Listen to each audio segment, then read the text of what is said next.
Hi, welcome to our digital physics classes. Today discuss about the topic motion in a straight line.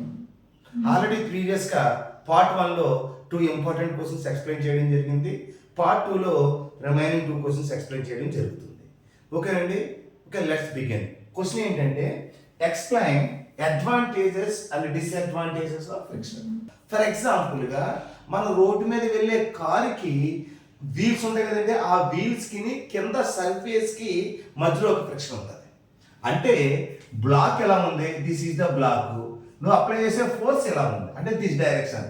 F means applied force, small F means frictional force.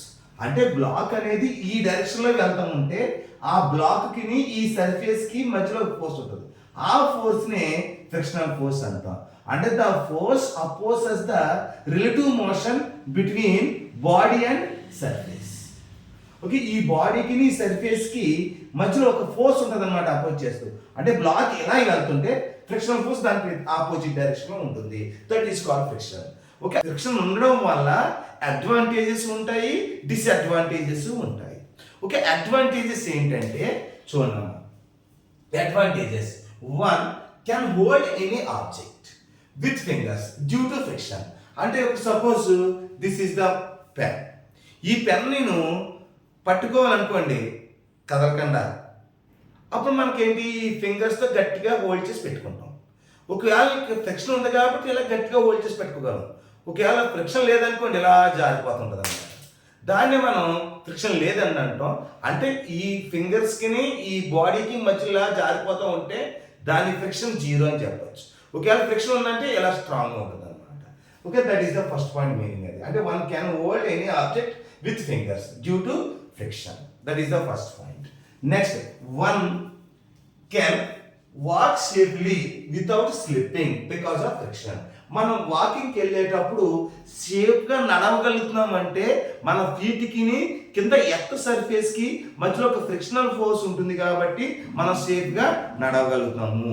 అదే ఒక surface మీద, ఒక smooth surface మీద కొద్దిగా oil పోసి మనం దాని మీద అడిగి వేస్తే జారిపోతూ ఉంటుంటాం. అంటే సేఫ్గా వాక్ చేయలేము. ఎందుకని? అక్కడ ఫ్రిక్షన్ లేదు కాబట్టి. ఫ్రిక్షన్ ఉంటేనే మనం సేఫ్గా వాక్ చేయగలం. ఫ్రిక్షన్ లేకపోతే సేఫ్గా నడవలేము, అక్కడక్కడే ఇలా జారిపోతూ ఉంటుంది అనమాట. That is the second point. Okay, next point ఏంటి? A match stick is lightened because of friction. ఒక మ్యాచ్ స్టిక్ అంటే ఒక అగ్గిపెట్టి తీసుకుని అందులో పొల తీసుకుని వెలిగించాం అనుకోండి. ఓకే, ఈ సర్ఫేస్కి ఈ స్టిక్కి మధ్య ఒక ఫ్రిక్షనల్ ఫోర్స్ ఉంటుంది. That is the advantages of friction.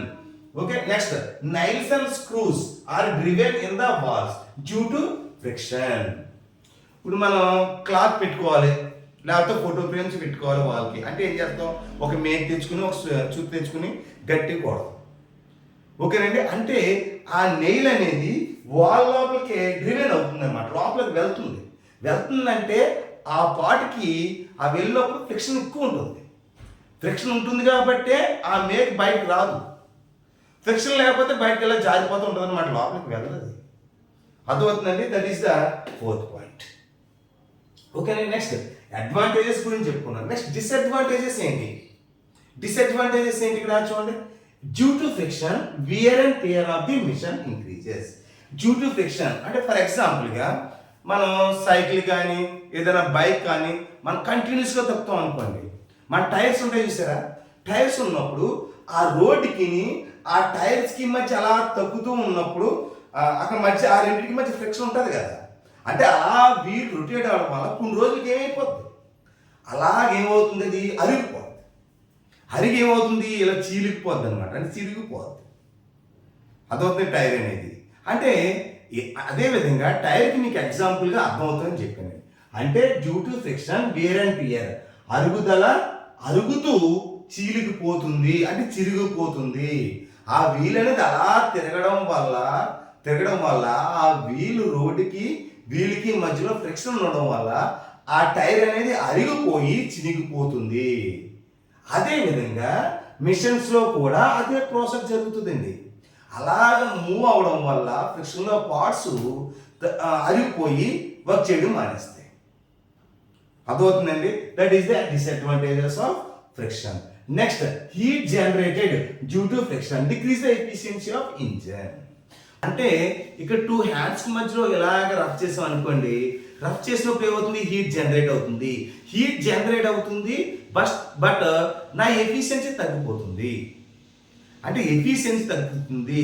అందుకనే అలాగే మిషన్ విషయంలో కూడా అదే ప్రాసెస్ జరుగుతుంది. అంటే పార్టీకి మధ్యలో రఫ్నెస్ ఉంటుంది కాబట్టి అక్కడ హీట్ జనరేట్ అవుతుంది కాబట్టి ఆ ఇంజిన్ యొక్క ఎఫిషియన్సీ అనేది తగ్గిపోతుంది.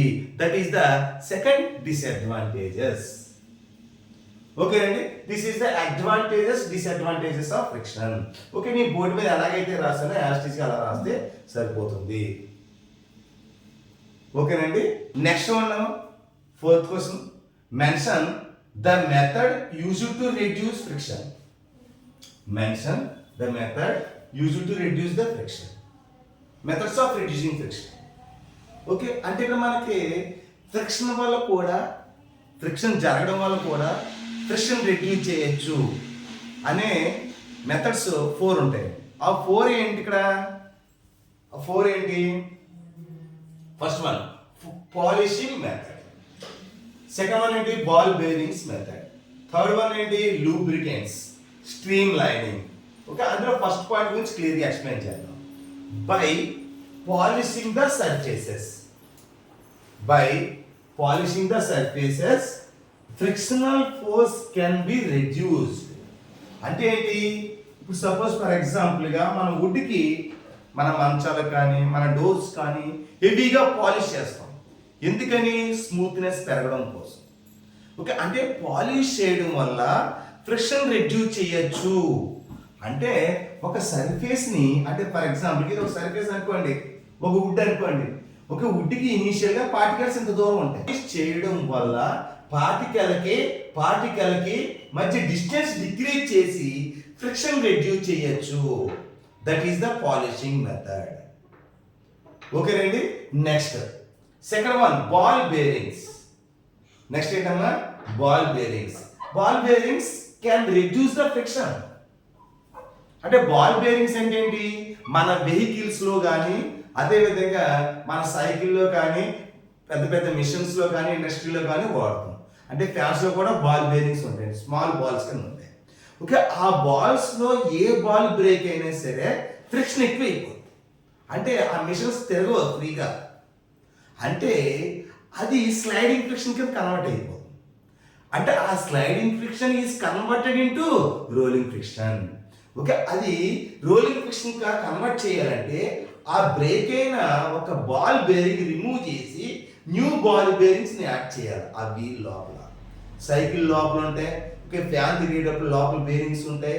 ఓకే, ఎనీ వెహికల్స్, ఆటోమొబైల్స్ లో ఎక్కడైనా ఉంటాయి వెహికల్స్ కి. ఓకేనండి, దాన్ని మనం ఏమంటాం? బాల్ బేరింగ్స్ అంట. అంటే ball bearings can reduce the friction it is since rolling friction less then the sliding friction. అంటే ఇక్కడ ఏం చెప్పొచ్చు? రోలింగ్ ఫ్రిక్షన్ ఎక్కువగా ఉంటుంది స్లైడింగ్ ఫ్రిక్షన్ కన్నా. ఓకే, స్లైడింగ్ ఫ్రిక్షన్ అంటే rolling friction is greater then sliding friction. Sliding friction కన్నా rolling friction ఎక్కువ ఉంటుంది బాల్ బేరింగ్ రిమూవ్ చేసి న్యూ బాల్ బేరింగ్స్ యాడ్ చేసినప్పుడు. That is the ball another method. Lubricants. Lubricants ఏంటి?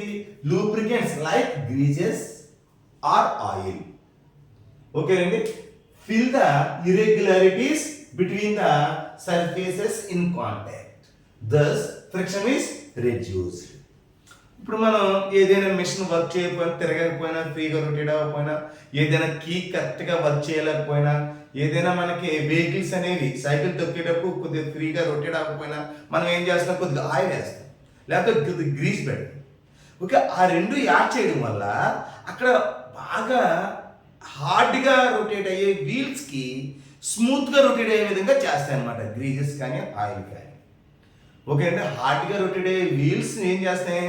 ఆ grace add చేయడం వల్ల ఆ వీల్ స్మూత్నెస్ పెరిగి ఫ్రిక్షన్ తగ్గి స్మూత్గా తిరగడం జరుగుతుంది. అంటే స్లైడింగ్ ఫ్రిక్షన్ అనేది రోలింగ్ ఫ్రిక్షన్ గా కన్వర్ట్ చేయడానికి గ్రీజెస్ కానీ లైక్ ఆయిల్ కానీ ఏదైనా యూజ్ చేయొచ్చు. That is the lubricants like oils. Okay అంటే బాగా ఫ్రిక్షన్ ఎక్కువగా ఉన్న దాన్ని ఫ్రిక్షన్ తగ్గించడానికి లూబ్రికెంట్స్ని బాల్ బేరింగ్స్ని వాడతాం అనమాట. Okay, next stream lining. Stream lining అంటే ఆటోమొబైల్స్, ఏరోప్లేన్స్ ఆ stream line to reduce the friction. అంటే ఇది వరకు మనకి బస్సెస్ ఎలా ఉంది, ఓల్డ్ బస్ స్మూత్గా ఎలా ఉంది అంటే ఇది front surface of the bus, ఇది ఫ్రంట్ సర్ఫేస్. ఫ్రంట్ సర్ఫేస్ ఎలా ఉండేది అంటే ఫ్లాట్గా ఎలా ఉంది. ఇప్పుడు అది ఇలాగ వెళ్ళడం వల్ల అంటే ఇలాగ మనం వెళ్ళడం వల్ల అది ఎయిర్ ఏం చేస్తుంది దీని మీద అంటే స్పీడ్నెస్ డిక్రీజ్ చేసేస్తుంది అనమాట. అంటే ఫ్రిక్షన్ ఎక్కువ అయిపోద్ది ఈ బస్కి.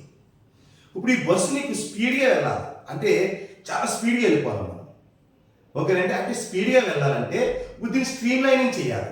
స్ట్రీమ్ లైనింగ్ చేయాలంటే ఇప్పుడు ఇలాగున్న బస్సుని ఏం చేస్తాం మనం, కొద్దిగా షేప్ని ఇలా చేంజ్ చేస్తాం అనమాట.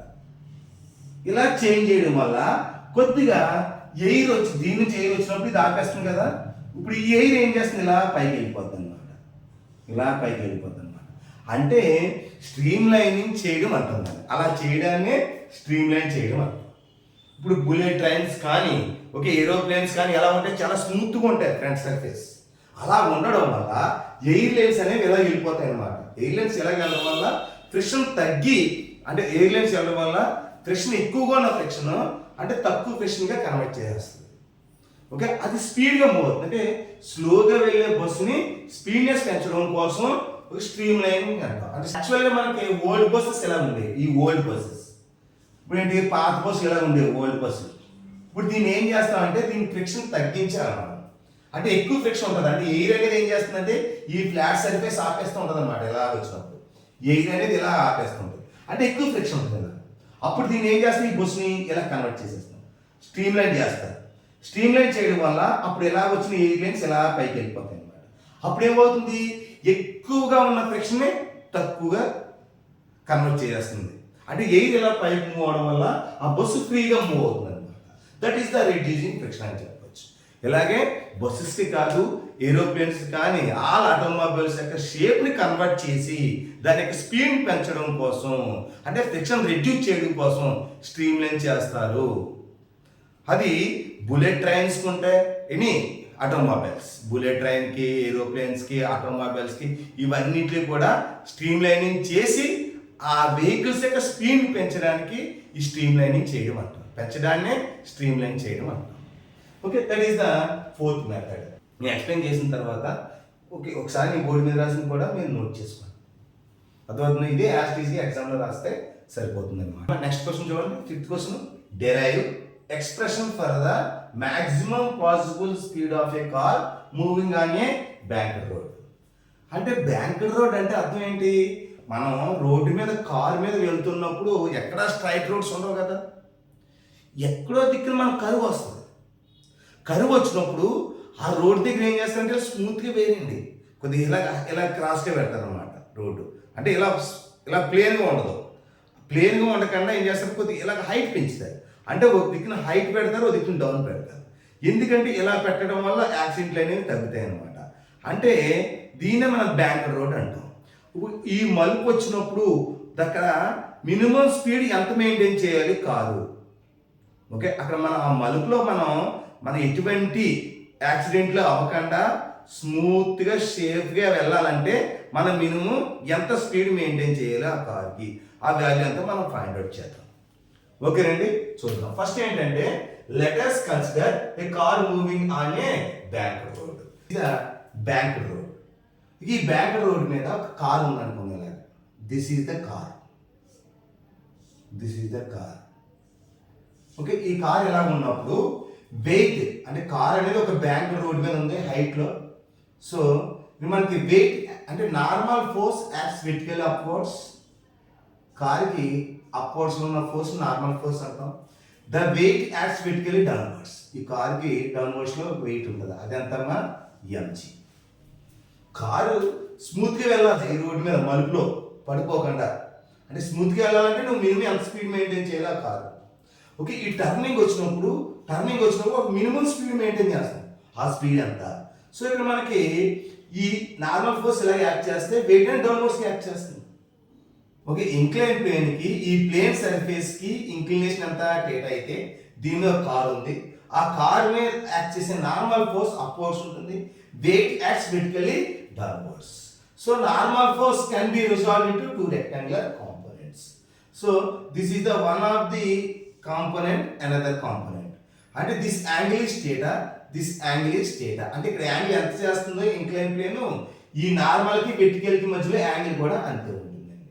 సో మనకి ఈ కాంపోనెంట్ ఏమవుతుంది, మనకి n cos theta. ఈ కాంపోనెంట్ ఏమవుతుంది n sin theta. అంటే n can be resolve into two components, n cos theta, n sin theta. అంటే దీనికి అంటే ఈ కార్ కి నార్మల్ ఫోర్స్ అనేది ఎలా యాక్ట్ చేస్తుంది, వెర్టికల్ గా యాక్ట్ చేస్తుంది. హారిజాంటల్ గా యాక్ట్ చేసే normal force n sin theta, vertical గా యాక్ట్ చేసే normal force n cos theta. మళ్ళీ ఈ రెండింటికి మధ్యలో ఫోర్స్ ఉంటుంది, దేనికి ఈ కార్ కి ఈ సర్ఫేస్ కి రోడ్డుకి. ఓకే, ఆ రోడ్డుకి సర్ఫేస్ కి మధ్య సపోజ్ ఫర్ ఎగ్జాంపుల్ గా ఇది ఎలా ఉంది అనుకుందాం, ఇది ఇంక్లైన్ ప్లేన్ అనుకుందాం, ఇది కార్ అనుకుందాం. ఓకే, ఈ కార్ కదా కార్ వీల్ అనుకోండి, కార్కి మధ్య ఫ్రిక్షన్ ఫోర్స్ ఎలా ఉంటుంది అనమాట, ఇది ఎఫ్. ఓకే, ఇది ఎఫ్ అండి.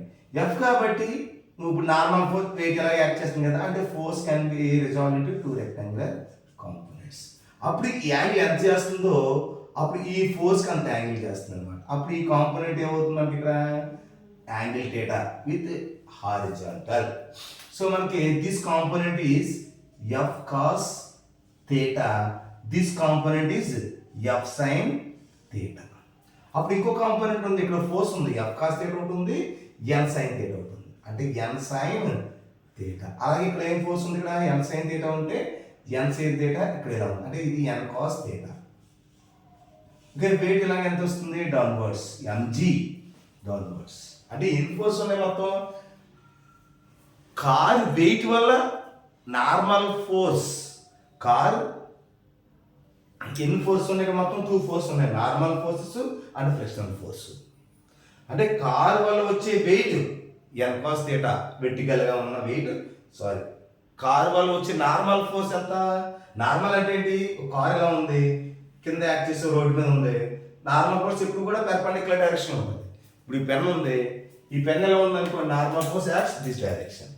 ఓకేనమ్మా, అదే పెన్ ఎలా ఉంది సర్ఫేస్ మీద, normal force acts this direction. అంటే ఫోర్స్ ఎప్పుడు కూడా పెర్పెండిక్యులర్ ఉంటుంది, నార్మల్ ఫోర్స్ అనేది సరే ఎప్పుడు కూడా సర్ఫేస్ కి పెర్పెండిక్యులర్ ఉంటుంది అనమాట.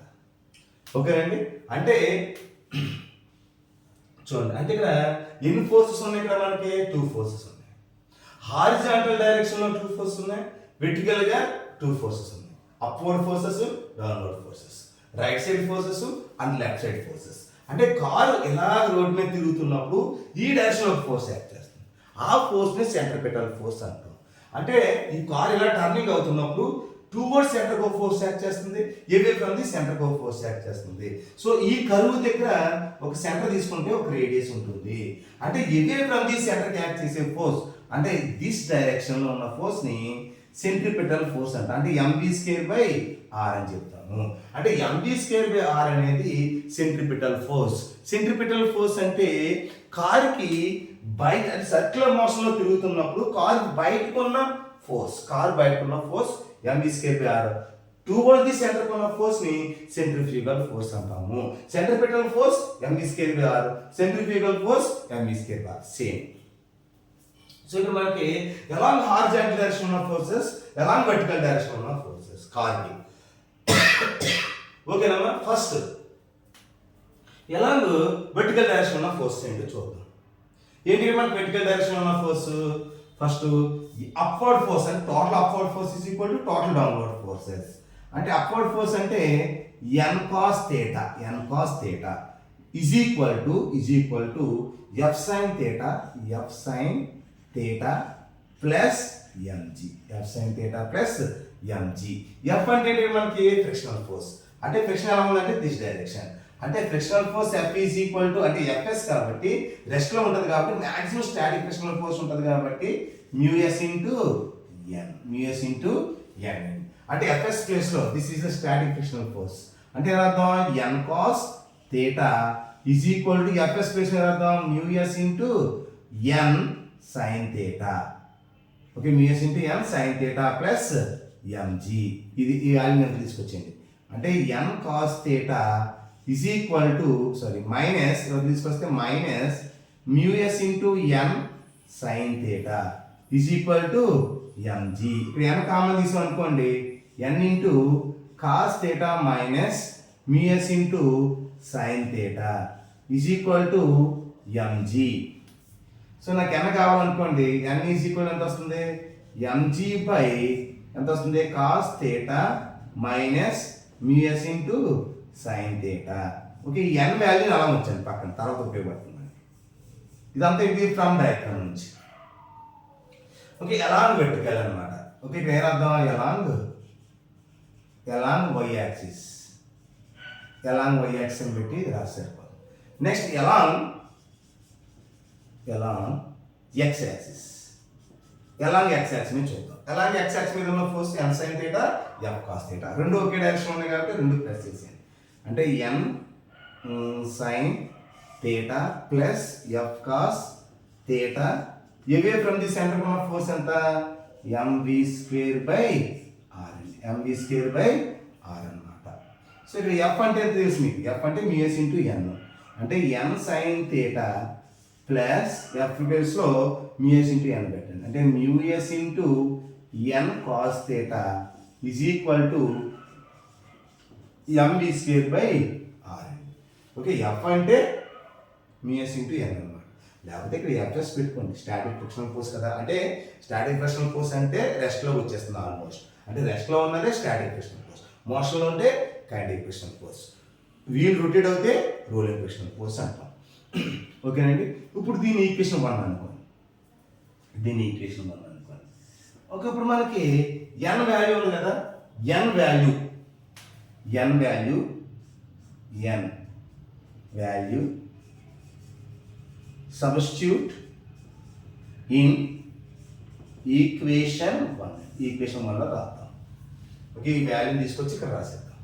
ఆ వాల్యూ ఏంటి, mg by cos theta minus mu s into sine theta అనమాట.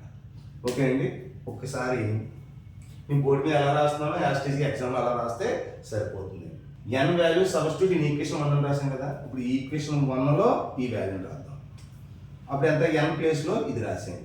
ఓకే, ఎన్ ప్లేస్లో ఈ వాల్యూ రాసేయండి, ఎన్ ప్లేస్లో mg by cos theta minus mu s into sine theta రాసేసి ఎంజీని కామన్ తీసేసి సరిపోతుంది. ఓకే, అప్పుడు ఎలా రాసి దీన్ని, ఈక్వేషన్ని ఎన్ ప్లేస్లో రాసేద్దాం ఫస్ట్. అంటే ఎలా రాద్దాం అంటే ఎన్ ప్లేస్లో ఎంజీ ఇంటూ, అంటే ఇక్కడ ఎంజీ ఉంటుంది, ఇక్కడ ఎంజీ ఉంటుంది. ఓకే, ఎన్ అంటే ఎంజీ కదా,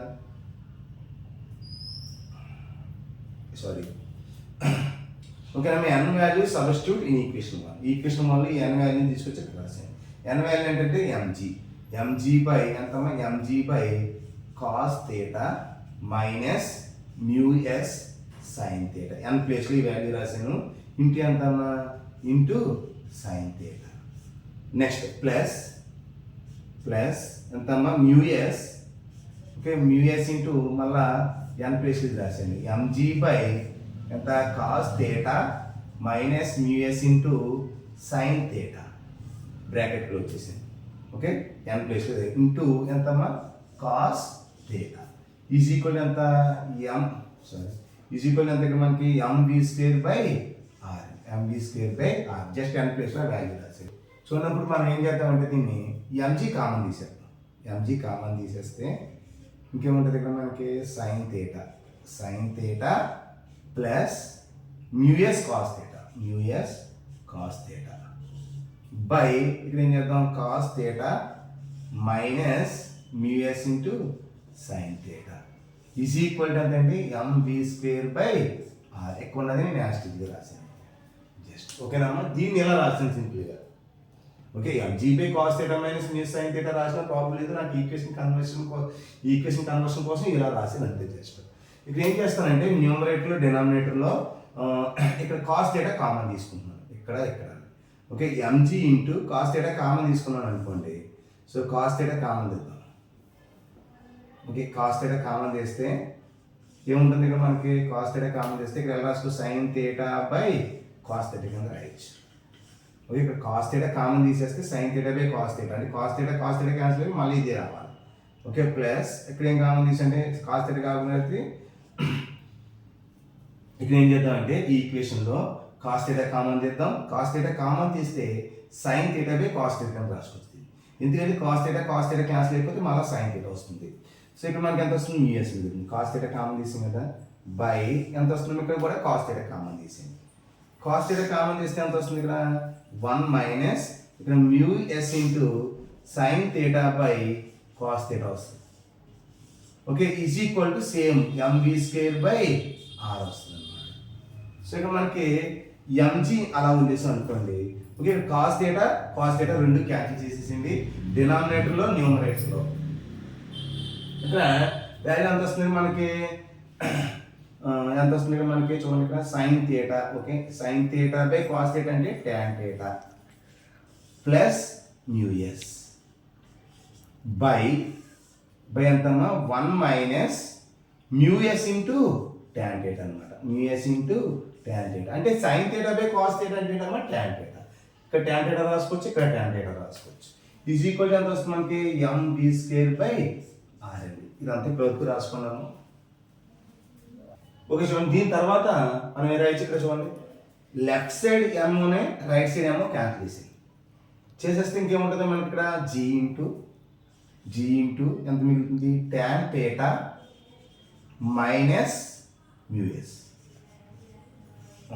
బై ఇంకేం మిగిలింది డినామినేటర్లో 1 minus mu s into tan theta. Okay, is equal to ఎంత? V square by are.